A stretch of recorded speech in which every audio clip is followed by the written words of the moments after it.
Welcome, you guys. Welcome back to AG University Podcast. It is October, which is my favorite month of the year. I love October. I love like fresh, crisp fall energy. Even though, now I live in Florida, it's not quite as cool as sometimes it gets in Tennessee, but it's still, the temperature is changing and we will take it. There's lots of cool winds coming in. I sound like a weather woman, but I just love October. So I just wanted to say happy October, and I hope you guys are having a good month so far. We have a amazing October energetic update coming next week to give you guys the forecast and the themes that are at play. So be sure to stay locked in. Thanks for coming to class. Today, I have my absolute bestie girly pop, Hunter Premo. She is a fellow influencer, content creator, business owner, and mom of two beautiful baby boys.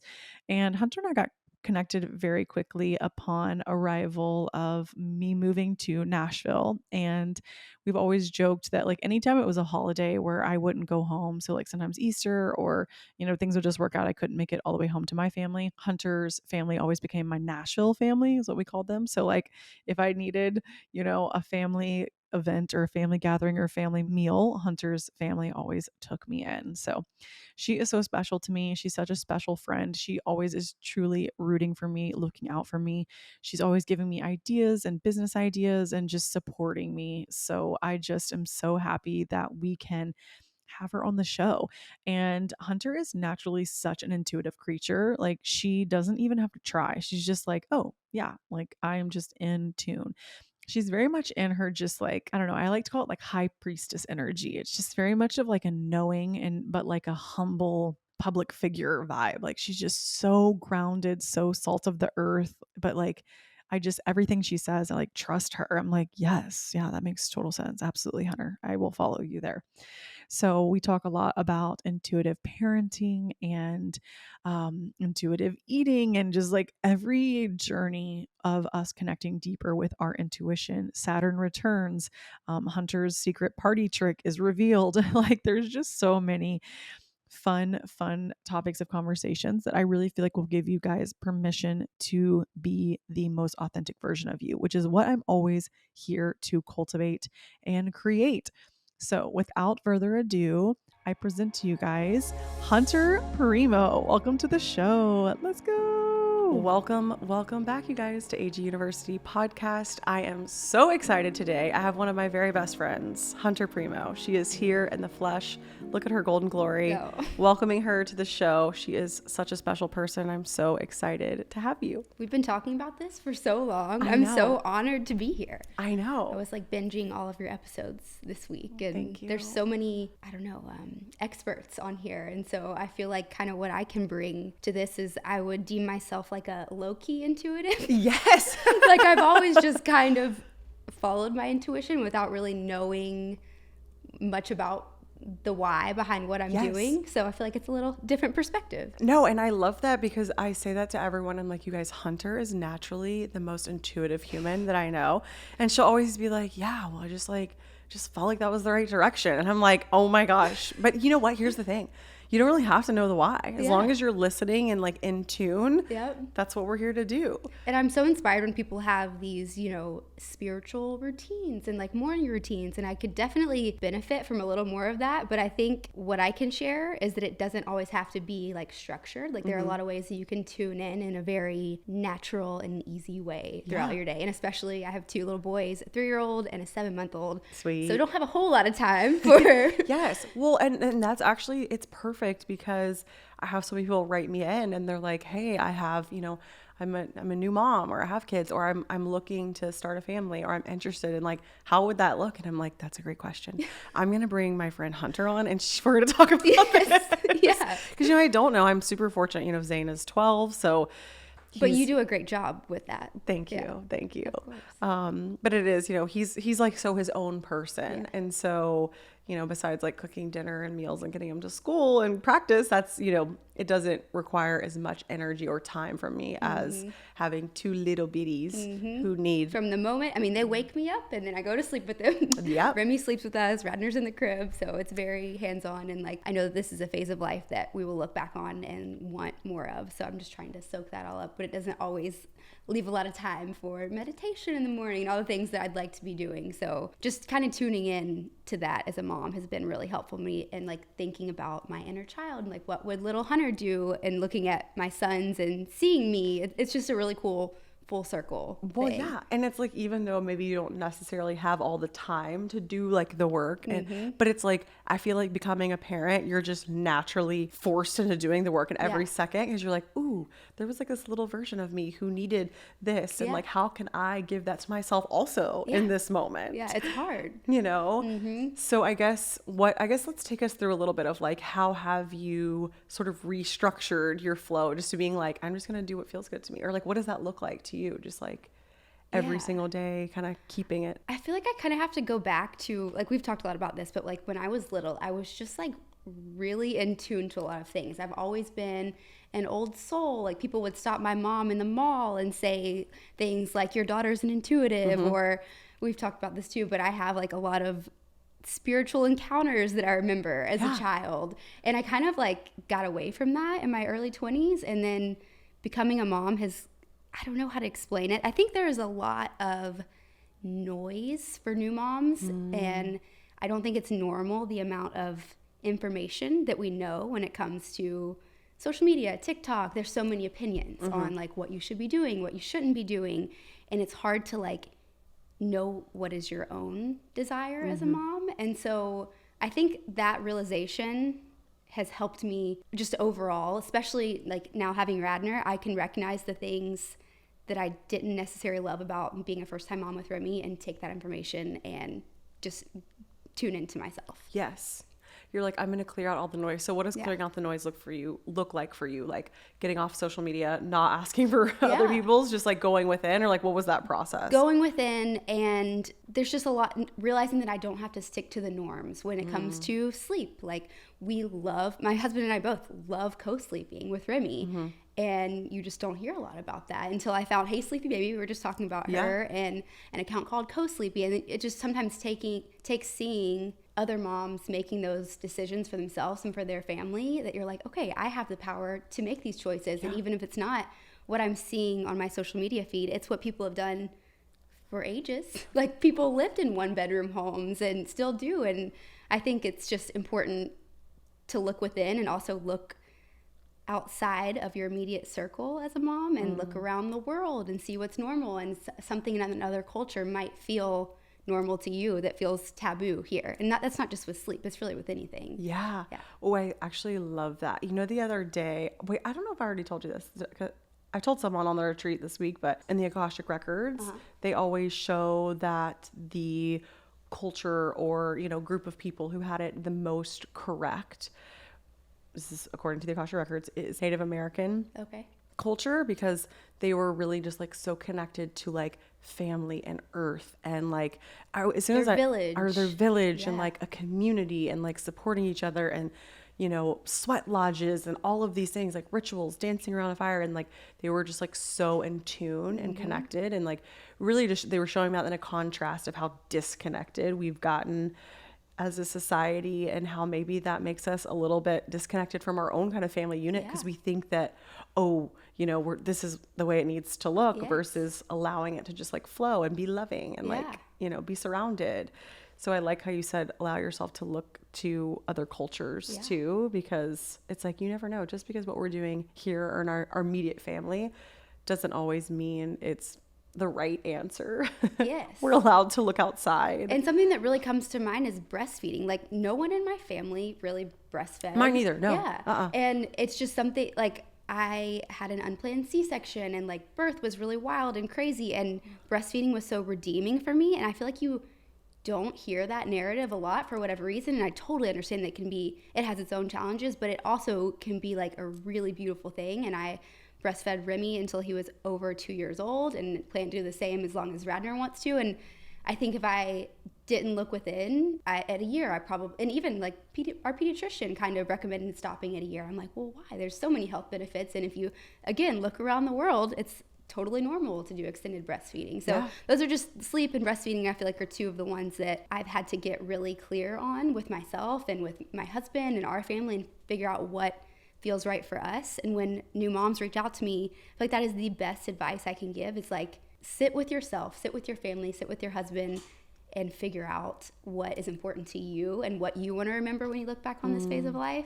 So honestly, I'm so happy that you're on right now, because even lately, of course, you know, I'm so excited about Austin and I getting married one day and having kids and all of the things. But I feel like I love being around Hunter and Cameron, because y'all make parenthood look just so magical and beautiful and like love filled. And I feel like not that I'm surrounded in my immediate life, but maybe just like social media, like with people just like complaining about how much it sucks. And I'm like, listen, I'm stepmom, but I'm not a full-time parent right now. I'm sure there are times where it's hard, but I'm like, I just feel like we get inundated with like, it's hard, it sucks. Oh my God, fuck. Yeah. And I'm like, no, I would love to bring on like a really positive perspective. And that's you. Like, you really do just make it look so easeful and so natural. And so I think even just having people exposed to that, it's like, oh, it can be really beautiful. Yeah. And I think sometimes I get those messages of, I wish you'd show the hard. And of course we have hard, stressful days, like weekly. But to me, the good always outweighs that. So when I look back on my day, I'm not thinking about, you know, the temper tantrum on the way to school. Like, I'm thinking about when we picked him up and he was so happy. Like, there's just so many beautiful moments that have been the most fulfilling moments of my whole life that, like, I know I will look back at this phase with such pride and happiness. And I want other soon-to-be moms, you know, thinking about being moms, to know that there really is so much joy and like a whole new level of tuning into yourself too that opens up, at least for me. I love that. Yeah. Well, you know, I always talk about like becoming a mom, getting pregnant. It's the most in tune, or like it's the strongest our intuition will ever be, because we're truly like getting we're getting like multiple messages for us and the baby. So like our channel just gets even stronger to, you know, basically guide us through the whole pregnancy and just like being a mom, making the best decisions. I love that you're saying this too, because I wanted to tell you about this. I was listening to a podcast the other day. It's the CEO of Symbiotica. His name is Shervin, and his podcast, for anyone that wants to listen to it, is called Wake the Fake Up. And he brings this woman on, and she talks about how as soon as she got pregnant, she said she did not read a single book. She she literally was like, I intuitively decided that what worked for other people was not going to work for me. And she's like, I did not research. I did not like Google things. I absolutely just said, I'm going to just turn off all the noise, enjoy my pregnancy, like be intuitive. Of course, you know, like get a doctor and like the things, you know, like whatever you need to do. But like, she was like, I wasn't going to like study it or obsess or, you know, and I thought that was such an interesting thing, because like I'm such a researcher.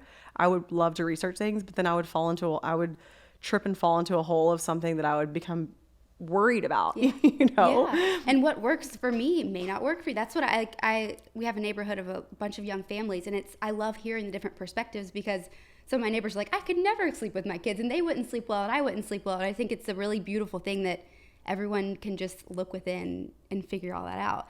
And then it made me think, we've talked a lot about intuitive eating, and no one on this podcast probably would know this, but like we both have really struggled with eating disorders in the past. And it's wild for me to think that my relationship with food was so bad. At a point in my life, I weighed 95 pounds, like truly like was in the throes of anorexia when I was probably, 17 years old. And now, after my body's gone through 2 pregnancies, 2 C-sections, like I have never been more at peace and like in tune with the things that I eat and no limitations. And I really think that giving my body appreciation for everything that it's done has helped with that. And we talked yesterday about when I first found out I was pregnant, I was eating like gallons of arugula, like the whole box. You get them from the grocery store? Yes. I would eat the whole box, and Cameron was like, are you okay? Like what? He's like she's really loving arugula. But like it was every single day. And I'm like, I don't know, this is really strange. And then I had my blood work done, and I was like crazy low in vitamin K, and then come to find out arugula is like just really heavy in vitamin K. Which I'm like, I didn't even know. I haven't Yeah, checked me my either. vitamin K levels. I don't know about those. Well, if you start craving arugula, it was bizarre. It was just a big thing of arugula with lemon and olive oil and like a little pepper on top. And I would just sit there on the couch and eat it. You out said of the this box. arugula is so good. Get more arugula. I know. It's so crazy how I tell people, I'm like, what your body craves carries a message. So whatever it is, whether it's a vitamin that you're craving or whether it's an emotion or something that needs attention, like the craving is always communicating some information to us. I was telling you, I'm like, I did the same thing. I would go on these hyper fixations with making some type of spinach avocado salad, and my iron levels were really low. And I was like, oh my gosh, I could not stop. I would like think about it. I would like crave it. And I'm not like a big salad girly. Yeah. But I go through phases where I'm like, I can like literally be like, ooh, I want like I'll like connect with my taste buds and be like, ooh, I would like some fresh mahi. Austin's like, how do you do that? Like, let me just think about it. I know. I'm like, I would like avocado. I like a little mint with it. Like, because I'm like, I've gotten to a place where I know what my body needs. And I feel like you're naturally the most in tune person with your body. Well, and Remy, our 3-year-old, just the other day has started eating butter, like going in our fridge, grabbing the whole stick of butter and like nomming it. And I posted, I was like, I'm gonna have to take the butter away, just not thinking much about it. And a bunch of dietitians were like, hey, it's actually really great for toddlers. He's probably hitting a huge growth spurt and like needs the fat. And I mean, we have like, you know, grass-fed butter. It's healthy butter. It's not country crock. But yeah, so I was like, all right, I guess I'm just gonna let him eat the butter. Yeah. Well, but it is like so crazy to think how much children are so in tune too. Like you're like, you just kind of have to trust their little instincts. I mean, I feel that way about Zane. Does stuff all the time about how he'll be like craving certain things, or how he'll get up and start like moving around, like if something's going on or he's upset, like you can see him like moving through the energy. Yeah. It's like they actually really do know, because we're so in our authentic self at that stage, that if you're like, Remy's eating a stick of butter, we're just I was like, I'll just put your own little stick of butter in there so you stop putting bite marks in our butter in the fridge. But I guess what would be interesting to talk about, since we've been through a similar situation, is like, it's easy to say, oh, just eat intuitively. And when people used to say that to me, especially like recovering from an eating disorder, you're like, what the fuck? I don't know. And like your cravings are all off because you're binge eating, and it's just a whole unhealthy cycle. Yeah. So I think the action steps, like looking back, it wasn't like a linear process, but like looking back, I think it was like finding movement that doesn't feel like punishment. Like a big thing for me was like, oh, I ate every dessert last night at Carne Mar, which we did. Yeah. And then today it's like, oh, I didn't even think twice about that. Whereas like when I look back at my history, like it would be like a punishment, or I would have to go run X amount of miles because of this. And now I find a bar workout that I love, or we go hiking at Radnor Lake. Like, have you watched that Centenarian documentary on Netflix? You have to watch it. It's called like Blue Zones. And he did the study of like where people live the longest in the world. Yes. And what I found most interesting from that was they're all moving in natural ways. So like none of them are traditionally exercising. They're all in their garden, you know, kneading dough, very like natural movement that doesn't feel like punishment.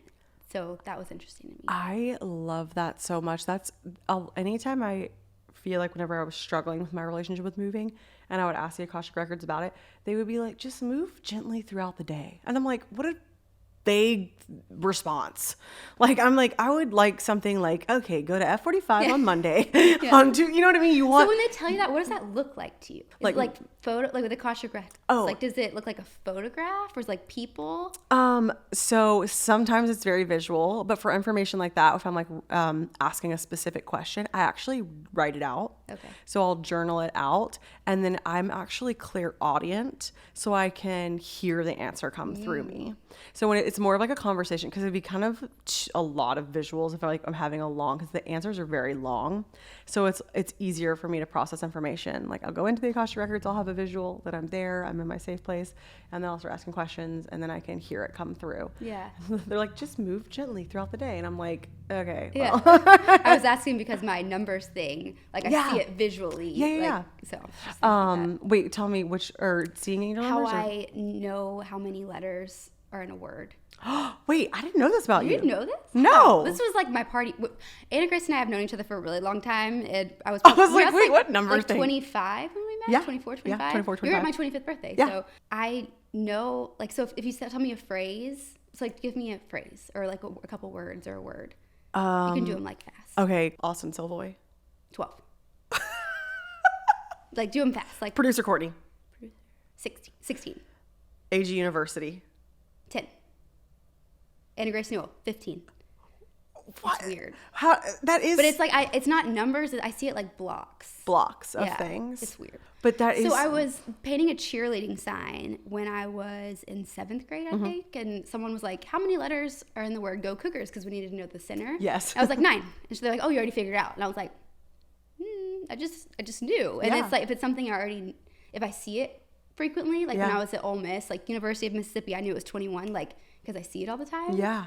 So just things that I see all the time. It is weird. It is so interesting though how everyone interprets letters. Well, letters and numbers like carry vibration and frequency. So I mean that makes sense that you're like seeing them like almost as like a collective entity. But I'm not good with numbers. I've always been good at spelling and like grammar. So it's more like I see it as like blocks. It's weird. Blocks. Yeah. That is such a cool random fact I never knew. It was about my party trick in college, and like the more shots I had, the better I got. They're like, drink, Hunter. Yeah. She's like 12, 14, 19. Was anyone ever checking you? Yes, yeah, they would. They would. And if I got it wrong, then I had to take 2 shots. Oh God, this sounds like a dangerous game, but I like this. It was fun. I love different times. Yeah, different times. I do miss our party versions of ourselves just for like the sheer like carelessness. So we had.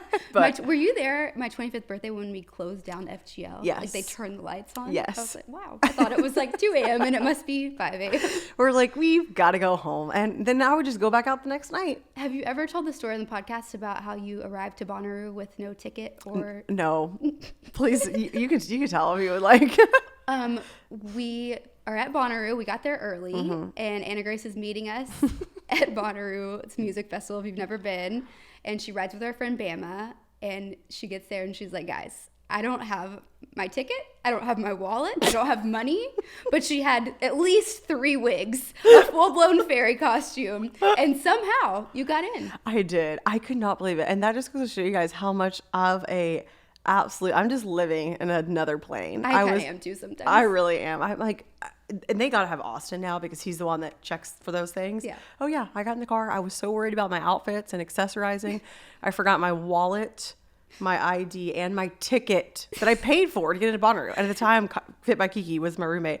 I called her. I'm like, hey, is my ticket on the dresser next to my bed? And she was like, yep. I was like, perfect. And we were like an hour and a half away. There was no like turning. And it's like traffic. It's not easy to, but you made it in. I did. That's when Candy Grace was born. That's when Candy Grace was born, when I wore my blue wig and I was just like a fairy, and people like literally would come around and like they would like bow to me. It was so really funny. Did. I looked like I was. Those are my favorite photos of you ever. Those really are. Those are like probably some of my favorite memories of us together. But also I love how much more of a grounded time we're in right now. Both good for different reasons. Absolutely. Yeah. And you've always, even when I was doing all of that content, like Hunter has always been such a true natural visionary. Like you always have such a good eye for creating content, and it really goes back to even then your intuition.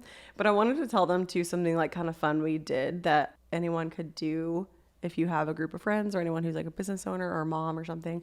Hunter and I actually had the idea to get together and start a mastermind. Then she moved. I know.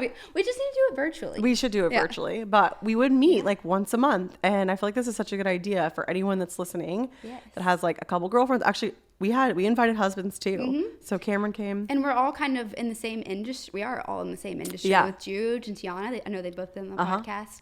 And it was so cool. I had just come off of Julie Solomon's mastermind for a year, and it was it was amazing, but it was a bigger time commitment. So I knew I didn't need that last year. But I was like, we're all working independently all the time. Let's just get together. And there's something so powerful about just like sharing your dreams. It was before we launched Premonition. Yeah. And I remember talking to you guys about that and about like childcare and balancing. My husband and I work together. So even talking to Hunter and Juge, because they do the same. It was so helpful. Yeah. And so I thought that would be such a cool thing for us to share. We really would just structure it once a month. We put together a group of, some of our close friends. You don't have to be close friends though. Just anyone that maybe they could be in the same industry, could just be entrepreneurs as a general statement. Yeah, it could be even helpful to have people in other industries. So that's how Julie's was. It was people from all over. And then we just structured it so that we met once a month. And then we would bring basically one area of our life that we were struggling and then like an area that we needed support. So like basically like, hey, we're open to feedback. Like kind of like, what am I not seeing around this part of my business? And it was so helpful. We met once a month for several months before, and then I did move to Florida. I'm like, I am sad, but we could start it back up virtually. But I thought that would be such a cool thing to share, because it's a really good idea for anybody listening that maybe has a group of friends or a small cluster, or like you could even hit up people on social media. Hey, you kind of do the same thing as me. If you want to get together. Even just moms. Like, you just want to talk about being a stay-at-home mom and what you do to get out of the house and not feel so stuck. Like, it really could be relevant to anything. Yeah. But it was so nice just knowing, like, we had this one time a month on our calendar to show up. And, like, if you want to complain a little, you can complain. You know, we'd be like, okay, what are we all struggling with right now? And it's so nice to just, like, really just, like, break the ice with that. Because most of the time, you know, everyone wants to say, like, oh, I'm good. Everything's good. And it's like, no, you're allowed to say, like, it's hard. I know we were laughing how when I was moving to Clarksville, Hunter was texting Tiana and, like, texting me and texting all my friends and be like, is AG okay? Because I remember calling you after that. I was like, hey. Do we need to talk?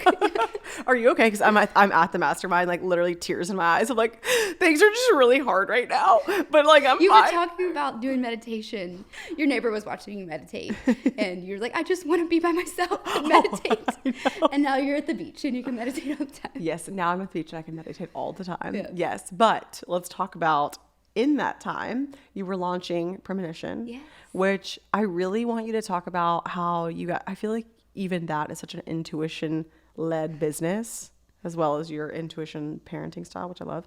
But like, tell us kind of like how, one, the intuition ideas like come to you, how you like got Premonition, because it's such a good name, like, and just like kind of how some of your like intuitive hits came around formulating this business. I thought of Premonition when I was just telling Cameron yesterday, like, I was looking more into my human design. I'm a 6/2 manifesting generator. And like, I require what Julie, I keep talking about Julie, but Julie Solomon calls design time. So like getting alone with my thoughts. Like when I thought of the name Premonition Goods, I was laying in the bathtub with no phone, no Kindle, and something that I need to prioritize more, even with the boys. It's hard, but just like getting alone with my thoughts, because that's when I have all my ideas. I designed this hat when I was alone with my, Love that it's hat. just kind of what I need. Yeah.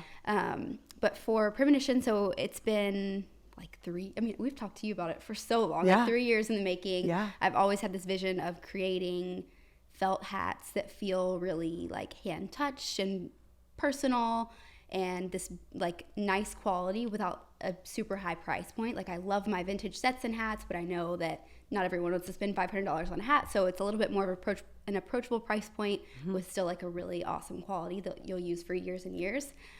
So I found someone on Instagram who was making her own hats, DM'd her, asked her if she knew of a factory, and she's like, hey, I actually make my own, and there's a small factory, like they only make hats for me, but like, let's talk. So we got on a Zoom. She's amazing, and that's our business partner in Premonition. No way. Yeah. So we had, I guess, 3 or 4 meetings with manufacturers and people who were going to connect us to manufacturers, and like nothing felt right. And I just was so discouraged by it. And I was like, this isn't meant to be. But in my heart, I knew that it was, but there was nothing on the forecast. And so I had this name and I had this idea, and like nothing felt right. And then I saw this hat.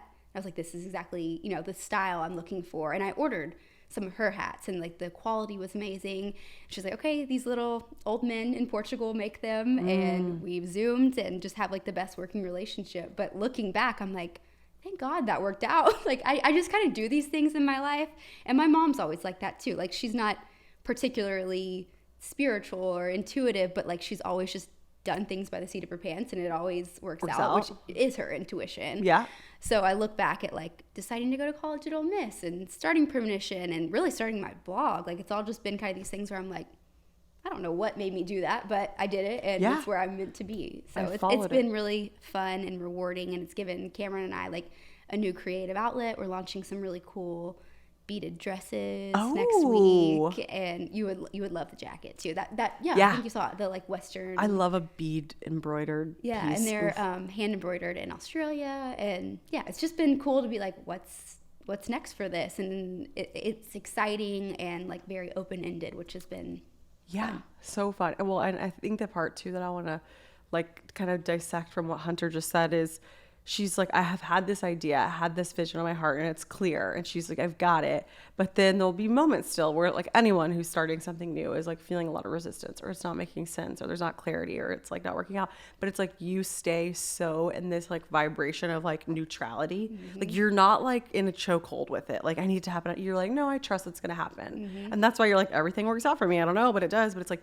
that's just because your belief system is like, oh, it works out for me. And like, even when you're met with resistance, like you said, the manufacturers weren't feeling right, it's like, I held true. And that's the thing, it's like I feel like we'll all have these moments of resistance where the universe is like testing us, being like, do you really want this? Is this like, which are you gonna hold the faith? Are you gonna trust that's gonna work out? I was like, this is not gonna happen. And people, when we found this manufacturer, even some people who I trusted and I still admire and look up to, didn't think it was the best idea. So that also just goes to show you have to get in tune with yourself, because we've had an amazing experience with this manufacturer and it just feels so right. And I love that they come from a factory that is amazing working conditions and the people love what they're doing. We're going to Portugal in the spring to go meet all the, they don't like their photos taken, but we're going to meet the hat makers, and that is so cool. And also for you guys, just to give you a visual, they're like the most beautiful, basically cowgirl hats. I know you said felt, but I have a couple cowgirl hats. Yeah, so you have the porter style, which is like the modern cowboy style. Call it. We wanted a cowboy that you don't have to wear just with Western. Like you could wear it with like a chic moment. Like it's a very wearable cowboy. And then we have like a pencil brim and a regular rancher. The spring line is going to be like a lot of really fun colored cowboy styles. So I'm really excited about. I can't wait. I know. I still want that. I want a baby blue. You need the baby blue. I need a baby blue. Yeah. I should have brought you one today. That's okay. But yeah, and then the main core of the products is, the handmade felt hats, but then expanding into like these truckers, and it's been really eye-opening and just a fun experience. Fun project. So what would you say when you guys are, I guess, a fun business venture, not really a project, it's like a whole new branch of your business. What would you say was y'all's intention with like creating Premonition Goods? Getting, I guess, kind of all influencers. I feel like we kind of had to create something else outside of just being like Hunter Premo. Like what was y'all's like intention with like creating Premonition Goods? So Cameron, my husband, is a photographer, and he's been behind the scenes on everything to do with Hunter Premo blog. Mm-hmm. Premonition Goods feels like both of us together from the start, like working it from the ground up. Mm-hmm. And it has really given us like a new, because working with your spouse is hard. And especially when like I'm the face of it, but he's also a lot of the work behind the scenes that goes unnoticed sort of. So I think this has really given us this joint pride in what we're doing and what's to come. We weren't sure if we wanted to do wholesale and retail, but we're like dipping our toes into that this next year. And it's just been fun, and it feels, it's not easy. Like we've had our own struggles, but it feels right. It feels like we're on the right path. Yes. And aligned. Yes, it feels aligned. Yeah, easy is not the word. It feels aligned. And this next step, like getting in a few stores locally, it just feels right. So we'll see where it goes. I'm so excited, and I'm also very proud of you guys. I'm like, ooh, we got to talk about that. Let's talk about working with our spouse. So Austin and I don't work together, obviously, but he helps with a lot of AG University stuff. But we work in the same like shared space. Like we both work from home, so like we kind of work. But you and Cameron literally work together. I'm like, do you have any advice for anybody that's like working in close quarters with their spouse, whether you're doing the exact same thing or not? What's your best advice? I have a lot of advice on this topic because it's something we talk about all the time. My biggest piece of advice would be having work conversations how you would with a coworker. Mm-hmm. So like, I will never forget, we were laying in bed one night and I was like bringing something up. It was before we had launched Premonition, and we had websites to build, and it was just so many things on top of like my partnerships and you know where the majority of our income comes from.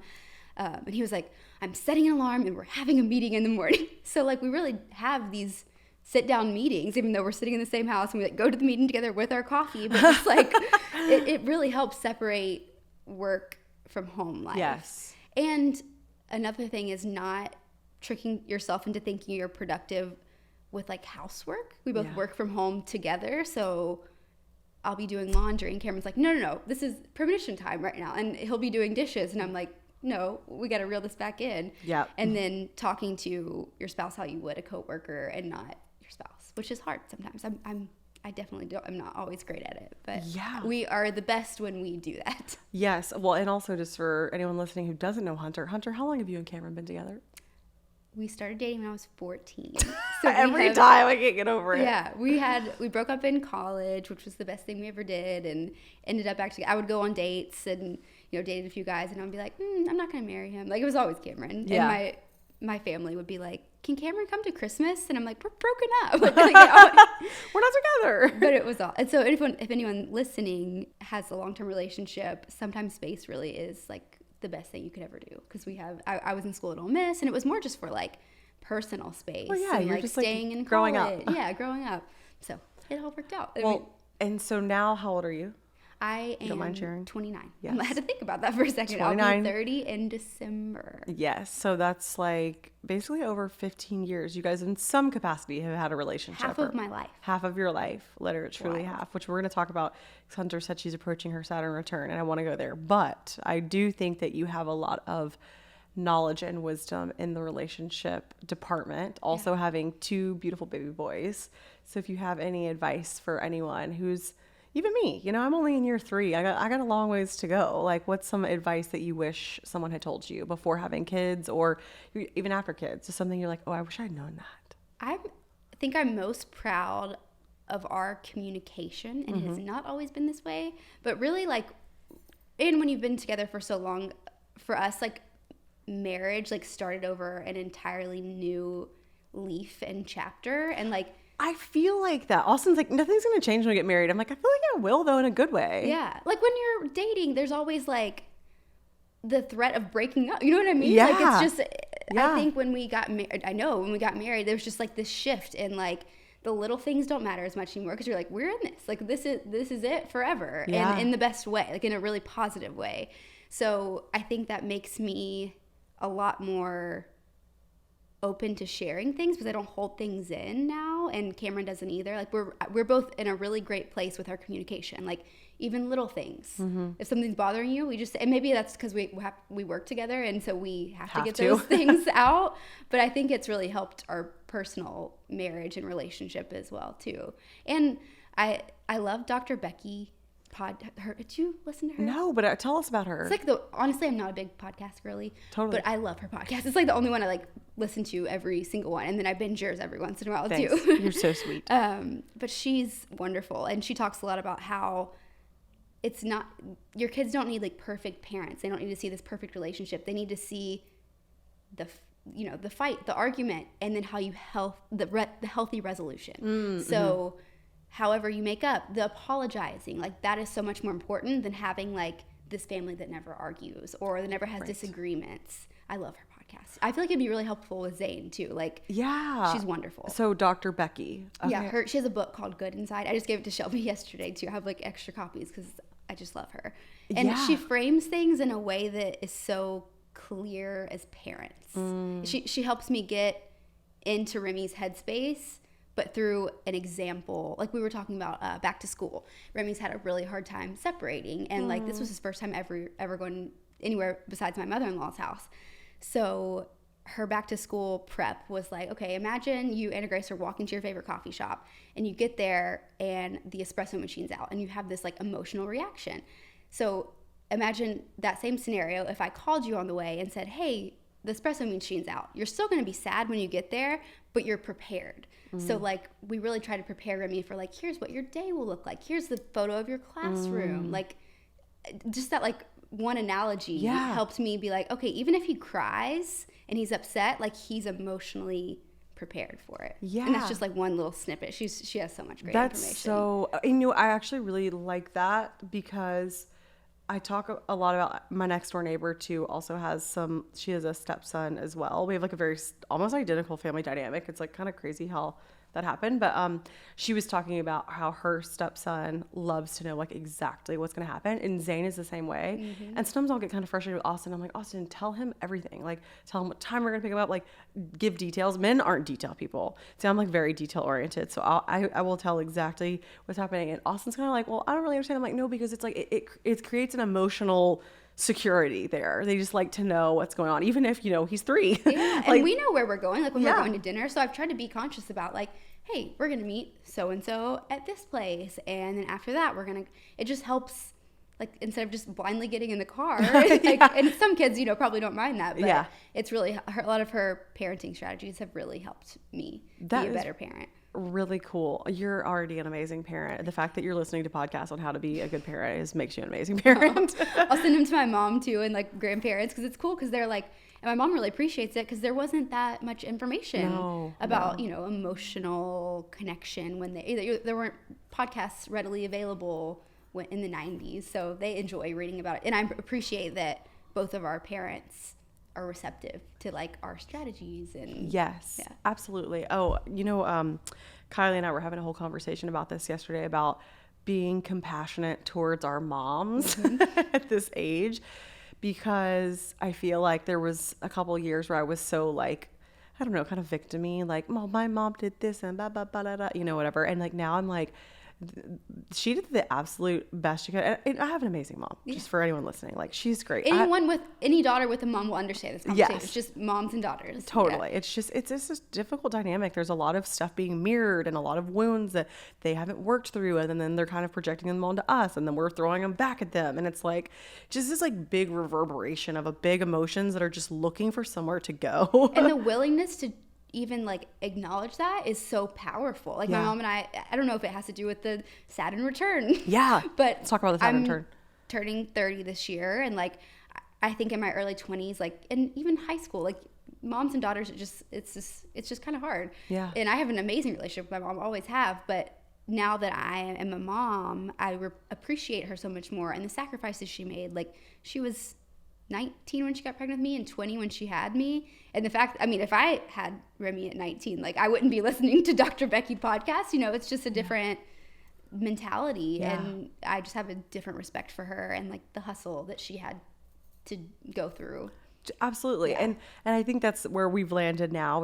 And that's how I feel at the moment that I, now that I take care of Zane and live with Austin, and like we're very much so in a parental role, I start to see things and I start getting really sad, being like, oh, because like, it's like, oh, you want Zane to want to hang out with you and you want him to like one of these things, and then you're like start being like, oh, like I was so mean to my parents, like I so did not want anything to do with them, like I was just a little teenage punk. Same. And you didn't think twice about it. No. And then like as you get older, you're like, oh, I like start to like really feel bad about it and start to feel kind of sad about my mom. But you go back to your inner child. Like I really feel like the Saturn Return thing, I honestly don't know much about it. Okay. But I just know that I feel it, and I have almost more vivid flashbacks of my childhood that I've had in years and years. I'm like, whoa, where did that come from? Like, I see myself like on my great grandparents' back porch taking a nap, and I can like hear the sound of the birds that were back there, like really vivid things. And I didn't know like what all this was coming from. And I can't remember what podcast I was listening to like a month ago, and it talked about that. I'm like, oh, this has to be something about what I'm feeling. Well, so I can't give an exact, or let me say this. There will be someone out there that could give a better definition of a Saturn return, but I know that it start feeling at 27, 28, but 29 and a half is like you're in the thick of it. I feel it. It's weird. And like my dreams even, like I really don't pay much attention to my dreams. I know you and Tiana have those dream circles and it's so cool. I wish that I thought more about it. But I've lately just had like really vivid childhood dreams, and I think it's like a combination of really being in this like motherhood phase and loving that, and turning 30. It's just this like return to inner child. Yeah. Well, and this might be, I don't know if this is like too heady, but just go there with me. The basically like our subconscious mind, and there's like a version of ourself that exists in every age, every timeline, like is kind of existing all at once. I always tell people it's like if our book was written and it's our life. Right now we're on page 72, but page 9 still exists, right? That's where we're at in the present moment. But like in some kind of multi-dimensional reality, there's all these versions of ourself that still are like want attention or energy or healing. And so when we start getting these moments where we're like, oh, I was just taken back to this flashback, it's actually a really good sign, because there's some part of you that's like connecting with you or like releasing something or healing something, which makes sense for the Saturn return. Does that make sense? Yes. Yeah. Cameron would love this. He's all into the multidimensional realities. Cameron is like up here. I try to understand it. That's not how I see it, but that's cool. I love how you just explained that. Like the book, that makes me see it visually. Yeah. It's like we're just kind of right here right now. It doesn't mean necessarily the past is 100% in the past, which is kind of empowering for people who've experienced maybe like a traumatic event in their life. It's like, no, you still have, your brain is malleable. Our timeline is malleable. We can still edit it. We could still send it love. We could still heal it. It's not like dictating our life forever, you know? And it's like, for me, it's all really like beautiful memories. And like, I didn't live with them, but my great grandparents lived right next to us. And like all of my memories that keep coming back are like in their backyard. It's really weird. That. And like, there's a mourning dove like playing every time I see this. And then like, I'll be outside with Remy and he will be like, oh, a mourning dove, because he has this bird song book. Oh my gosh. Yeah, it's Remy's so tapped into. He's a projector. Yes, he's a projector. I need to look way more into his human design. That's another like fun tool that I kind of like to use for Zane and Austin too. I have that app that has all the charts. Yes. Like My People. My Human Design. Yeah. For anyone listening, this is not an ad. We just love the app. Yeah. It's a good app. But yeah, so anyways, okay, I have a question for you. If you were to close your eyes and go back to that memory, like if you had one word that like comes to mind with like that you would associate with the memory, like what would the word be? I think warmth. I like that. So it's and like home. I mean, I lived here and like loved my childhood home with both of my parents, and my grandparents lived behind us. So it was like this. It was kind of like a little compound. Like my great grandparents would watch me, and I had a little playhouse between the two houses, and it's like home and warmth. That's so sweet. Well, that just means maybe you're pulling that energy into your family now, because I think that it's actually a really good sign when we start getting older, we start connecting with other timelines, because it's like it's all kind of getting mended. You know, we start getting kind of fragmented when we're like in our teen years. We're like angry and like whatever. And it's then, not a good time. Yeah, and then we're like in our 20s and this, and then it's like as we get, like you said, being a parent connects you more with your inner child. All of those memories start to kind of beautifully weave together, and there's less like fragmentation. When you just said teen years, it brought me back to action steps, and I realized I gave the first action step of movement. Oh yeah. And I was trying to think of other things that really helped eating disorder recovery and like that whole, or coming home to the body. Yeah. Something that really helped me was paying attention to how specific foods made me feel, and not like what is trendy. Like in high school, I used to drink soy lattes every single morning because a friend on my cheer squad got them and they tasted really good. I would stop at Starbucks on the way to school, and then I was having like crazy hormonal issues. Like I got diagnosed with Hashimoto's. I don't have that. Like I have zero intolerances. They didn't make me, they suggested I go gluten and dairy free for 2 years, which like isn't a bad thing, but I don't think that I need it. I don't have a gluten sensitivity. I don't have a dairy sensitivity. So paying attention to what foods make you feel like crap. Yeah. And like what makes you feel good was a big one for me in healing. That is such a good just kind of note to end on, because the other day I was eating something like lately Austin and I will go out to eat, and I'll just like be there and I'm just like not vibing with this food right now. I can't explain it. Like I'm just like this place isn't it for me. But like I literally will start to like visualize like me taking a bite of something and being like, what is the energy of this? Do I like this? I feel that way with Chipotle every time. I don't know why. I have like a visceral reaction. I'm like, I can't do it. Oh, so you don't like Chipotle? No. Oh, okay. But I like it. I like the taste of it. I used to eat Chipotle all the time, but like the vibes it doesn't make weird. me feel great. Yeah.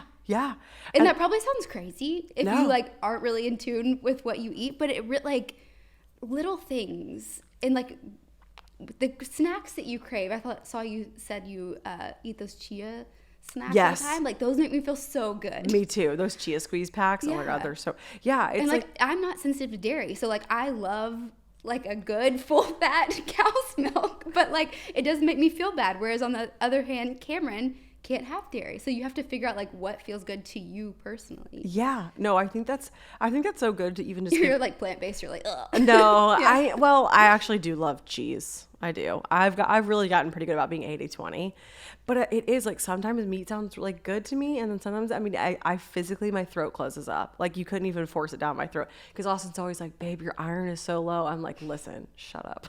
Like I would know because I would be craving it. Yeah. I'm like, I'd be eating spinach right now or doing something else. But I'm just like, oh, but I will never force anything.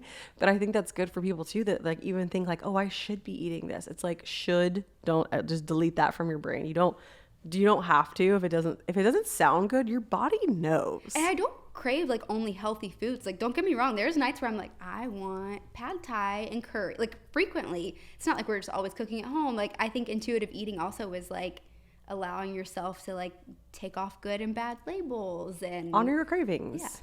Yeah. Oh, I love that. Well, Hunter, is there anything else that we can let them know what you're up to, where to find you, all of the things? Let us know. Just Hunter Premo on Instagram and TikTok. Hunter.Premo on TikTok and Premonition Goods.